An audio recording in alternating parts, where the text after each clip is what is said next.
We got Josh Gad on KFC Radio here.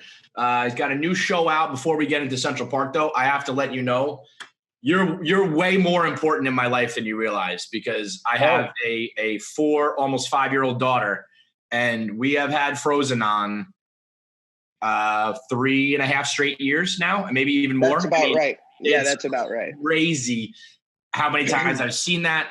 And obviously you being Olaf had a huge part of that. So you have probably raised my daughter more than I have with the amount that you've been in front of her on Frozen all the time. I've probably raised your daughter more than I've raised my own at this point. So I'm grateful that at least somebody's getting a Josh Gad upbringing. Well, I'm sure you get that all the time, like kind of things like that. I'm going to be on the other end of the spectrum. I've never seen it, never seen the film. All right, this interview's over. Thanks. So one time we did an interview with Ice Cube, and John had never seen the movie Friday. And yeah, I know. And so I said to Ice Cube, John said to him, "Why don't you pitch me on why I should watch Friday?" And Ice Cube said, "I don't give a fuck if you watch this movie or not." So can you give a pitch to John on Frozen? Yeah. I wish I had said to John just now, I don't give a fuck if you've ever seen Frozen or not. Like, that actually feels like a really great way to answer somebody who's never seen such an innocent animated film before. No, don't get me wrong. I've never gone out of my way. I've never been like, I'm not watching that movie. I just don't have kids, so it hasn't come up as often in my life. It's not a movie I don't want to see or anything like that. It's just I get it. What's your favorite movie? My favorite movie ever? Oh, that's a great question. I haven't updated my Facebook profile since probably 2008. I love that that's the only way to identify what your favorite movie is by updating your Facebook profile. I'm just trying to think what I have on that. That is the saddest thing I've ever heard. What I have on that is probably 7. Great movie. Well, that's probably my number one. I probably have 7. What's in the box? The Patriot and Van Wilder, I would guess, are my 3 movies on. Weird fucking list, dude. That is a weird list. I'll tell you right now, I'll answer for him. If it was like you got to go to a deserted island and you only get one movie series, you would pick Fast and the Furious. The Fast and the Furious franchise is. I don't even think Mel Gibson would choose The Patriot as the one to take with him. Like, that is the weird. I don't know that there's another person who has that list of 3 films that represent their favorite films of all time. The Patriot was a movie that, like, my dad and I would always watch on Christmas Eve before going to bed. I don't know why. It has obviously no connection to Christmas. Was he training you for American Battle? Like, it could be, Home Alone and A Christmas Story and Elf, like, or any of the other Christmas movies. Insight into your relationship with your father. Come on, son. Sit by the fire as we watch this Mel Gibson Revolutionary War film. Where both his sons die. This is the part where the kid dies, son. Watch it and learn it. And he gives you a kiss on the forehead, and you go, I hope this is what I get for Christmas this year, just like Heath Ledger's taking his last breath. I just wishful thinking that you two are lost to battle. I would also say, though, John, I know this about him, huge musical fan. And so Central Park is right up his alley. I just finished episode 1 myself. It's funny. It's got great tunes. And the cast that you got, holy shit, Josh. Yeah, it's pretty sick. You pick up the phone and call these people? Or is that like a studio that does that? How do you get that many people? It's crazy. No studio. It was all me. I picked up the phone and my partner in crime on this show, Lauren Bouchard, who created Bob's Burgers as well, he said, for Bob's, I cast a bunch of my friends. I wanted to work with people that I knew, and I think we should do the same on this. So before we even had characters, he's like, why don't you reach out to who you want to work with? And let's go from there. And I said, if we're going to do a real, badass musical, I want to cast the Avengers of musical theater. So I reached out to Kristen Bell, my co-star from a movie John's never seen before because he's a piece of shit. I reached out to two of my buddies from the brilliant show Hamilton, Tony Award winners, Daveed Diggs, and my college classmate, Leslie Odom Jr. Wow. And then I reached out to Catherine Hahn, Stanley Tucci, Titus Burgess. Yeah. Is Daveed Diggs Burr? No, Leslie Odom is Burr. Leslie Daveed was Thomas Jefferson and Lafayette. Okay, he was the one voice when I was watching it. I watched all 3 episodes this morning, and he was the one voice I couldn't place. I looked up his name and I was like, "Where is he from?" Yeah, so Leslie is Burr in Hamilton. I think one of the greatest vocalists of all time, and even when we were in college together, I was like, "This guy is just unnaturally gifted," and he's just they're all so brilliant on the show. And Stanley Tucci as a small elderly woman is one of my favorite things. That was one where the show started, and after a few scenes, I was like, okay, I gotta put a face. I'm gonna eat my breakfast burrito as you're talking about. Can I eat my burger? Oh, is that cool? Yeah, let's do it. I'm starving. That's great news. And I was looking up. I went to IMDb and I was looking at the cast and I saw Stanley Tucci. And I was like, okay, I haven't heard his voice. Yeah. I know Stanley's voice. And when it came on with a short elderly woman looking through a telescope, I believe it's his first scene on. I was like, this is perfect. When he or she, the character, says whales, they think they're so big. In stitches, man. That's such a great line. It's really well. So how do you you're like the creator? Are you writing this dialogue and you write the music and the plot and everything? No. So for the first episode, yes, Lauren Nora Smith and I wrote it, the very first episode, and then sort of become, along with Lauren and Nora, the sort of like overseer of what's going on. And we have two brilliant showrunners, Sanjay and Halstead, who do the heavy lifting on the show, as well as the most incredible composer lyricist that I've ever met.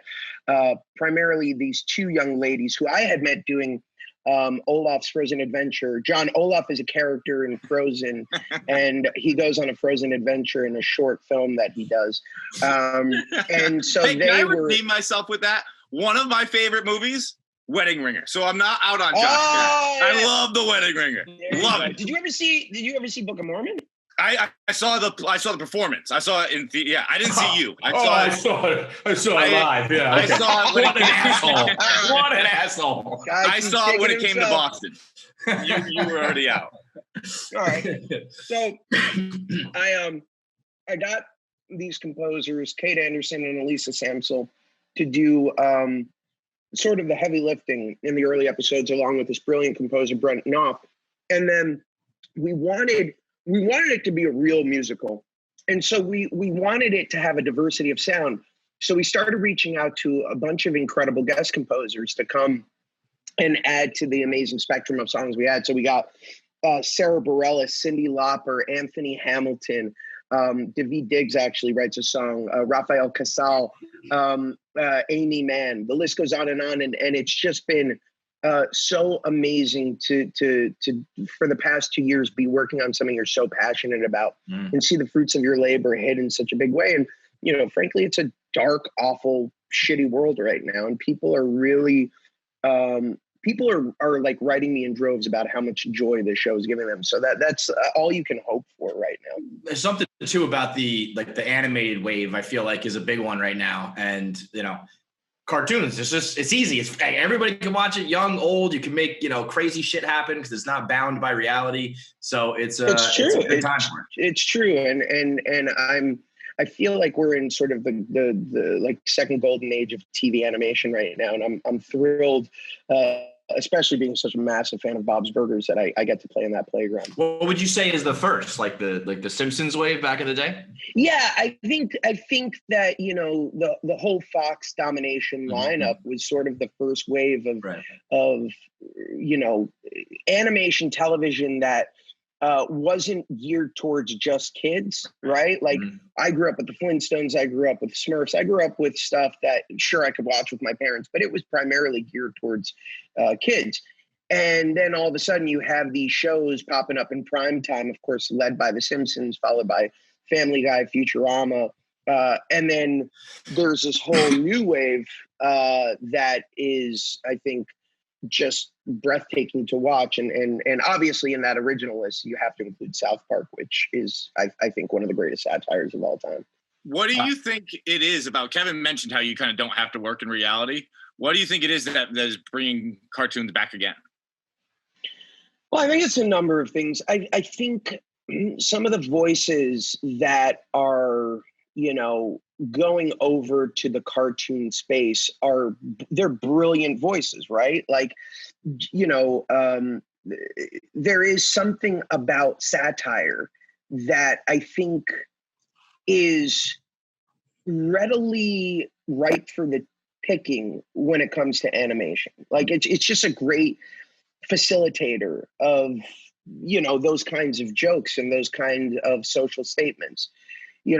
I think the hard part is you've had so many great shows, but also so many derivative shows. So it's amazing when a show like BoJack Horseman comes along, or Rick and Morty, that just breaks every conceit that you think and similarly, Big Mouth on Netflix, which is another amazing show. And we really wanted to come into the space not trying to be anything but ourselves, because I think that that's the opportunity here, is for everyone to have an individual voice. Do you find it difficult to pitch? Like me, myself, I wasn't raised on cartoons. I was raised on The Patriot. So I've always been like, fucked up household you were brought up in. Gosh, you have no idea, bro. How much time you got? It's a deep, dark one, trust me. Well, I always like fear cartoons a bit. Like not fear, but it's just not something. Fear them. What were you raised by The Patriot and razors? What happened in your home? Like, what did your dad say? I think I know. You're not afraid of them. You're just like, I'm afraid of. If you pick between, there's a new show to binge and it's a real show with actors, and a real show and a new show with cartoons, I feel like you'll lean towards the real show. Is that what you're saying? I'd absolutely lean towards the real show, just because that's what I use. Like, I didn't watch The Simpsons. I didn't really do the animation domination. I was kind of I watched real shows, and so that's what I lean towards now. And then it takes an extra push usually for me to watch a cartoon. And like it happened with Nick. We interviewed Nick Kroll, and I watched Big Mouth, and I fell in love with it. And then I watched Central Park because we're interviewing you, and I love it. And I mean, it's cartoons and musical. It's perfect. But I'm wondering how you like, if you think to pitch to someone like me who doesn't usually watch cartoons, or you like, there's enough people who watch. If I were to pitch it to you, I would say, look, your entire childhood was all about bloodshed and the loss of two Mel Gibson boys. And it's time for you to get some relief. It's time for you to find some joy. And that's why I think television animation is right for you. That's a great pitch. Your daddy can't hurt you anymore. Not wrong. He can't hurt you. You're safe now with shows like Central Park. He's going to catch me watching and make me do push-ups. What are you doing? We had a pact. We watch real TV in this house. None of this cartoon bullshit. Order nothing. Are you? I mean, at this point, between Beauty and the Beast, Frozen, Book of Mormon, now this, are you just full musical from here on out? Oh God, I hope not. I do love a good musical, and because of my experience on the stage, followed by some of the great film opportunities I've had, like Frozen and Beauty and the Beast. I love the platform of what a musical can do, especially in times like these where the soul needs some heavy lifting. And so I wanted to bring that feeling to the television space, which I felt had sort of been neglected in that arena. But while I love a good musical, I still love everything else. I love movies like The Patriot. So I want to, mix it up and do a little of both. Yeah, but can I tell you my favorite musical performance of yours? Yeah. Okay. It's Bear Claw. Bear Claw, you hit those notes, man. Dude, I get stopped on the street for Bear Claw like an abnormal amount of times. It's so weird that fucking character that I did like twice on New Girl as a favor became like such a weird, like people were like, there should be a Bear Claw spinoff. I'm like, no, there should not. That is not a thing the world needs. Like, the Yes, world it doesn't is, need man. a half hour I have week with learned Bear Claw. people who like New Girl, who really love it. I mean, they would watch a spinoff of every single person that's ever appeared. They are Crazy. obsessed with that They're show. obsessed. They're obsessed.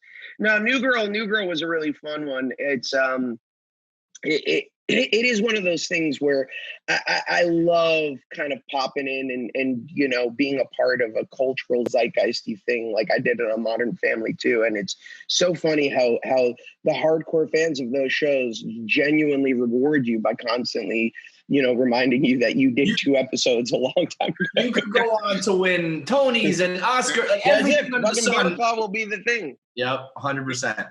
And listen, Yeah. you can't talk about spinoffs without talking a little Disney Plus with your Beauty and the Beast spinoff. Oh, but can't I? Okay. Is there especially if there are legal muzzles in place. We'll cut this. We'll cut this. I feel like that's almost. Remember when there was the hullabaloo about the Verizon guy who he went to Sprint. Verizon went to Sprint. I feel like you're swimming in both waters here with Apple and Disney. Bitch. Oh shit. Well, to be fair, my Apple show is technically owned by Disney, who owns 20th Century now. So when you trace that stuff back up the ladder, they own everything. Yeah. They got it all. They really do. They really do. This house that I'm in right now is actually owned by the Disney Corporation. It was part of the Fox merger. I don't know if you're kidding, which is crazy. You might be serious. Possible. I'm very excited about things I may or may not be working on right now that may or may not relate to the characters of Beauty and the Beast. But before even that, I have a movie coming out on Friday. June 12th on Disney Plus called Artemis Fowl. That's pretty dope. Wow. I feel like what's that about? I feel like we talked about that, right, John? So John hasn't talked about it. John has been talking about the same movie for 20 years that he watches on Christmas. That's why I fell in love with Ryan Reynolds. I was early on that train. So Artemis Fowl is based on a series of books by a brilliant author, Owen Colfer. It's sort of like the antithesis to Harry Potter. It's this criminal mastermind 12-year-old who basically is the smartest character in the books, and he manages to one-up not only every human he comes across, but also this underworld of mystical and magical creatures.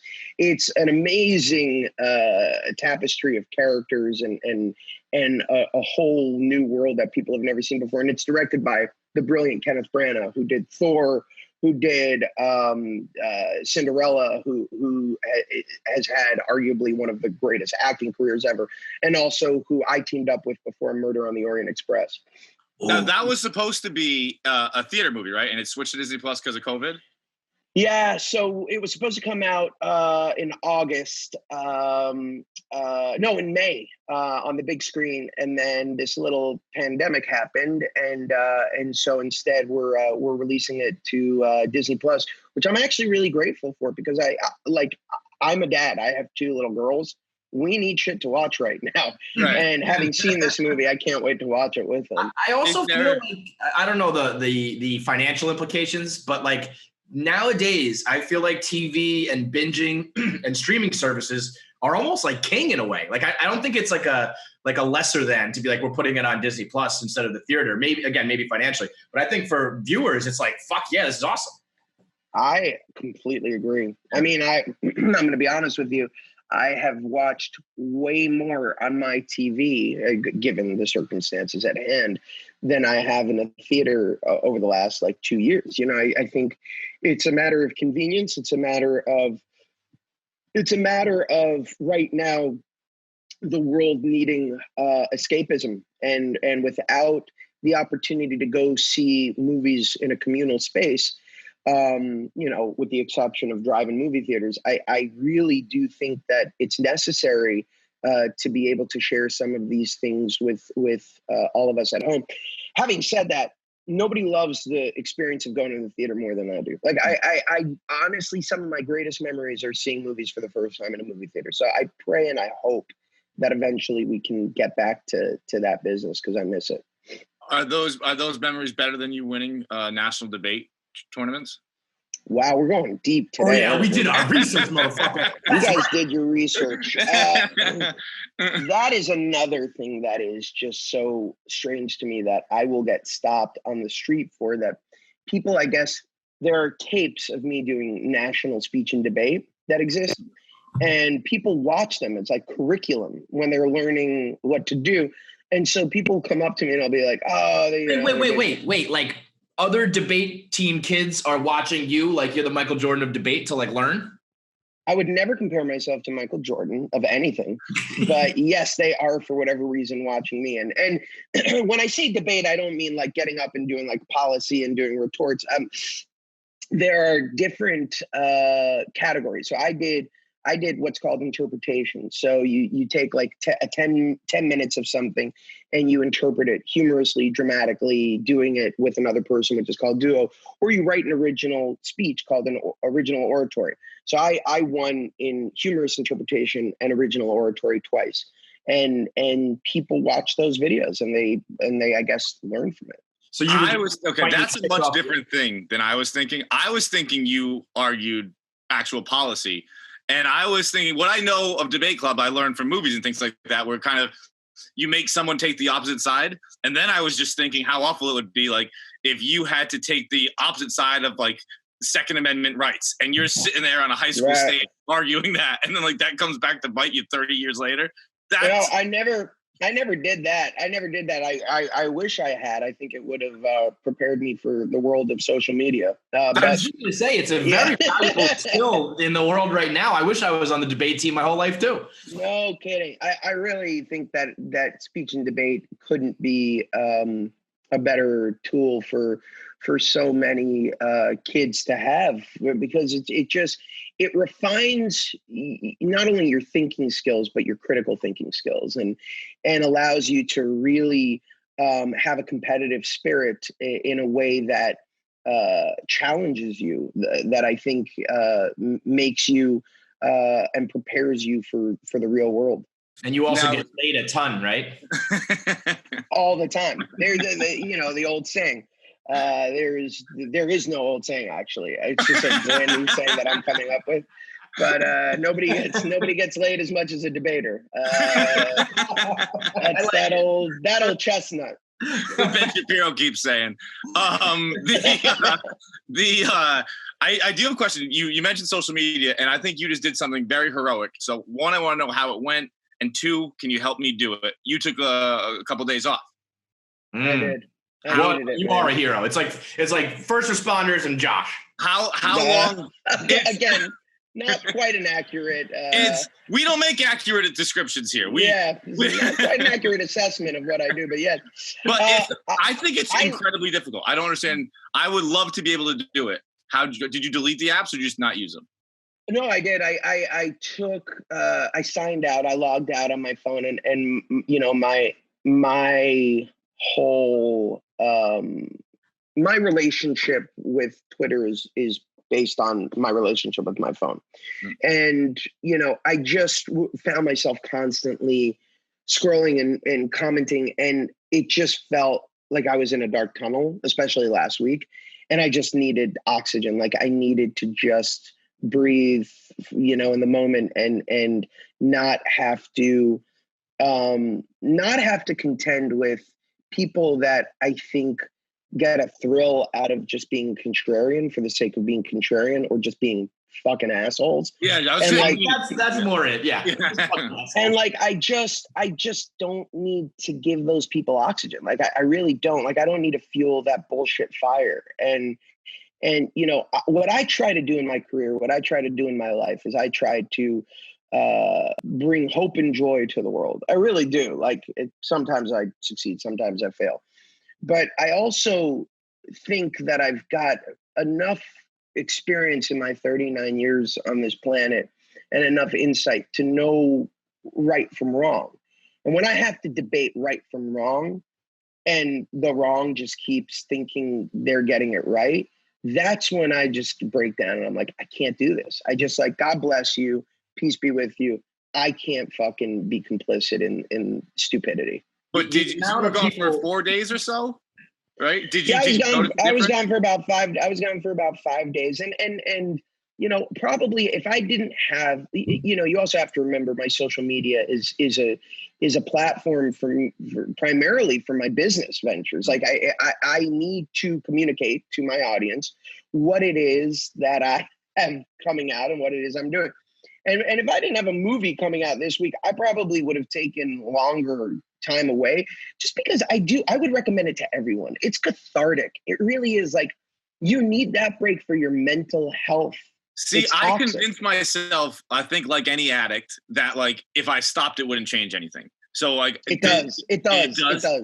Well, it's just not natural. Well, I will say this, John, you're better than I am. Like, when I see someone saying stupid shit, I take the bait. I engage them every time because I fucking hate it. You're a little better about that, but it's just not natural. Josh. You throw mutes out?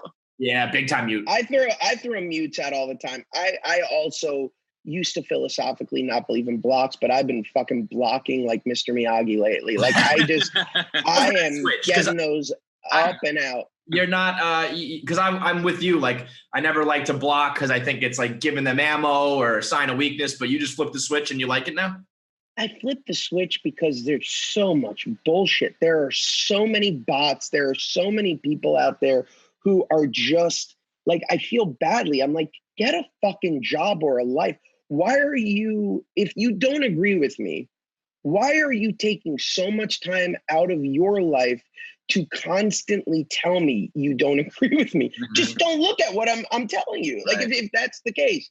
And nobody loves a good critical debate more than I do. I love to be challenged. I love to learn. I love to hear different perspectives. What I hate is when people assume they're an expert in any given arena without any expertise. For instance, I have a real fucking problem with people coming on my platform and telling me why global warming doesn't exist because it's cold outside for one day.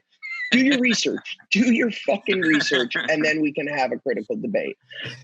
So, you know, that's sort of where I draw the line.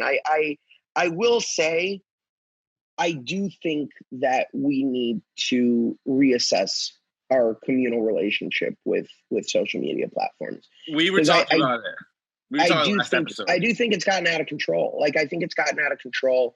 And I'm not saying about like, I'm not even talking about the dynamics of like politics or anything like that. I'm saying on a human level, I think less person to person interaction, less conversation, and more 180 character statements is not healthy for society. It's not a healthy dialogue. It's just, you can't have critical thinking in 180 characters or less. You just can't. And then when you have like, when a kid reply and you're like, I can give you the answer here, but it's long. I can't fit it into 240 characters. So you just don't reply. And then they're like, oh, see, you're walking away. No one's ever had an argument on Twitter and walked away and been like, that was productive. It's just never happened. No, and I do think it's not coincidental that politics in general have gotten more and more toxic with the rise of social media. Like it's just, we used to be able to have common ground. We used to be able to actually walk across the aisle and have dialogue and have conversations. And even our politicians, I think, have gotten up, you know, the same disease we all have, which is we can no longer find common ground because you're either right or wrong. Because that's all that this allows you to be, right or wrong, right? Like there is no middle ground.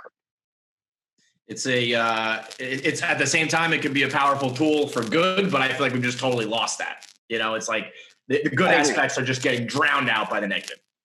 I agree. I hope there will be an evolution. I really do. I hope. Why don't you get on TikTok, man? Just sing on TikTok. You'll be famous tomorrow. Oh shit, that's a great idea. Yeah, I got on TikTok. I did one post to just tell everybody I'm on TikTok, but I have not followed up just because there are people doing shit on TikTok that I don't understand that I need to like figure out what is the use of TikTok for me, because I really don't know. People have mastered it, and I'm not one of those people yet. Yeah, I'm too late. So. Neither am I. I'm not old dog, new tricks. You know what I mean? Forget. I know. Like I feel like my mother learning about Facebook for the first time. Like that's my relationship with TikTok. All right, man. Well, we appreciate the time. You got. Before we let you go, real quick, what's your favorite movie? My favorite movie, I'll give you three since you gave me three. I have two categories. I have like the movies I like to watch the most, and then my favorite movies, which I think are like critically the best movies. So the best movies for me are Pulp Fiction, Citizen Kane, Godfather. My favorite movies, the movies that I with that one, huh? Yeah, just taking the one seeds all the way to the finals. Well, they're perfect films, right? They're just perfect fucking films.